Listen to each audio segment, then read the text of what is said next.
ফেসবুকের মধ্যে ঢুকলেই শুধু দেখি মারামারি, এই ওরে মেরে ফেলতেছে, ওই ওরে মেরে ফেলতেছে, মানে কি একটা অবস্থা। অন্য সব সাইডের কথা না হয় বাদই দিলাম, আমরা যারা বেকিং ইন্ডাস্ট্রিতে রয়েছি তারা কিন্তু দেখা যায় কি সবাই ছোটখাটো একটা পেজ রয়েছে, কারোটা বড় কারোটা ছোট। যেমন আমি বেকিং নিয়ে কাজ করতেছি আজকে প্রায় 4 বছর, আর পেজ নিয়ে কাজ করতেছি 1 বছর।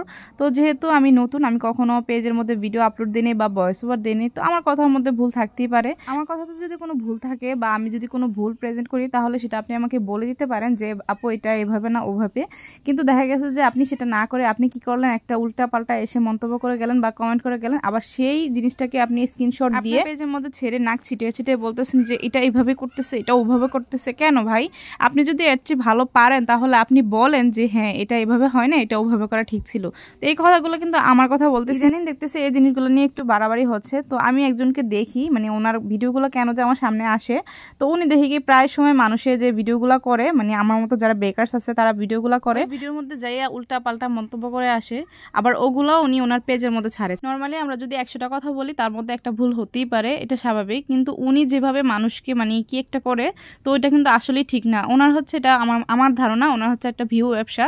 তো উনি কি করে, দেখা যাচ্ছে নিজের কাজ দিয়ে তো এত বেশি কিছু করতে পারতেছে না, তো উনি কি করে এই মানুষের ভুলগুলো ধরবে, ধরার পরে একটা কমেন্ট করবে, উল্টাপাল্টা কমেন্ট করার পর ওইটা স্ক্রিনশট নিবে, নিয়ে ওনার পেজের মধ্যে ছাড়বে। তো ওইটা দেখা গেছে অনেক বেশি ভিউ হবে। তো এইগুলা করার কি প্রয়োজন ভাই? তোমার কাজ তুমি করো, আমার কাজ আমি করি। তুমি যদি আমার থেকে ভালো জানো বা বুঝো তাহলে তুমি আমাকে এসে বলতে পারো যে আপু এটা এইভাবে করেন, অন্যভাবে করেন, বা অন্যভাবে করলে ভালো লাগবে।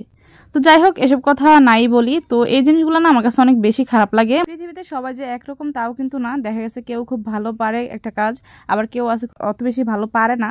তো যে কোনো কাজ করতে করতে মানুষের অভিজ্ঞতা হয়। যেমন 4 বছর আগে আমি যেভাবে কেক বানাতাম, এখন আলহামদুলিল্লাহ 4 বছর পরে আমার মনে হয় যেন অনেক বেশি, মানে আগের থেকে ভালো পারি। খুব বেশি না, মানে আগের থেকে অনেক ভালো পারি। তো এই জিনিসটাই আর কি, একটা মানুষ কাজ করতে করতে শিখবে। আপনি যদি ভালো পারেন তাহলে আপনি অন্যকে শিখাবেন, কিন্তু এই উল্টাপাল্টা মন্তব্য করবেন না। উনি দেখি যে মানুষকে এইভাবে বলে যে মানুষের নাকি টুটি চিপে ধরতে মন চায়, এই করতে মন চায়, ওই করতে মন চায়। কেন এরকম ভাবে আপনি কেন কথা বলবেন? যাই হোক, কথা বলা মাঝখানে আমি কিছু বলতেই পারলাম না আমার কাজ সম্পর্কে। তো এই কাজগুলো কিন্তু আজকের না, মানে এখনকার না, এগুলো হচ্ছে কয়েকদিন আগের কাজ। তো আমার একটা রেড ভেলভেট কেকের অর্ডার ছিল, তার সাথে ছিল এই বেন্টু কেক টাপ কেকগুলো। তো বেন্টু কেক আর হচ্ছে টাপ কেকগুলো আমি আগে, মানে বেন্টু কেকগুলো আগে কিন্তু আমি হোয়াইট কালার, মানে মিল্ক কালার যেই বক্সগুলো আছে ওগুলো ইউজ করতাম। তো এখন আমি এই বক্সগুলো ইউজ করি। এগুলো কিন্তু দেখতে মাশাআল্লাহ অনেক বেশি সুন্দর লাগে, মানে বাইরে থেকে কেকটা অনেক সুন্দর লাগে। তো এখন এগুলোর মধ্যে আমি লোগো স্টিকারটা লাগিয়ে দিয়েছি। কি আমাকে জিজ্ঞেস করে যে আমি বক্সের সাইডে কেন লোগো স্টিকারটা লাগাই। আমার কাছে মনে হয় যে উপরে লাগালে, মানে উপরে যে ডিজাইনটা আছে ওটা দেখা যায় না, তো আমার কাছে ভালো লাগে সাইডে লাগাইতে, তো আমি ওরকমভাবেই লাগাই। তো তারপর হচ্ছে কেকগুলো ডেলিভারি দেওয়ার পর রাত্রে কিন্তু আমি এগুলা, মানে ভ্যানিলা আর হচ্ছে চকলেট কেকগুলো বেক করে নিয়েছি। তো এখানে কিন্তু প্রায় 8 থেকে 9 পাউন্ডের মতো কেক ছিল, ভ্যানিলা চকলেট। তো এগুলো আমি আমার মেশিনটা দিয়ে একবারে বিট করে নিয়েছি। নেওয়ার পর সবগুলা কেকের ব্যাটার একসাথে তৈরি করে দিয়ে 2 থেকে 3 বারের মতো আমি বেক করছি। তো যেহেতু আমি চুলায় বেক করি, আমার ওভেন নাই, তো আমি কিন্তু দেখা গেছে এরকম কেকের ব্যাটার তৈরি করে তারপর হচ্ছে 2 বারে 3 বারে দিয়ে বেক করি। তো দেখা গেছে আমার 1 ঘন্টা কি 2 ঘন্টা পরেও আমার কেকগুলো বেক করতে হয়, যেহেতু 2 বার 3 বারে বেক করি।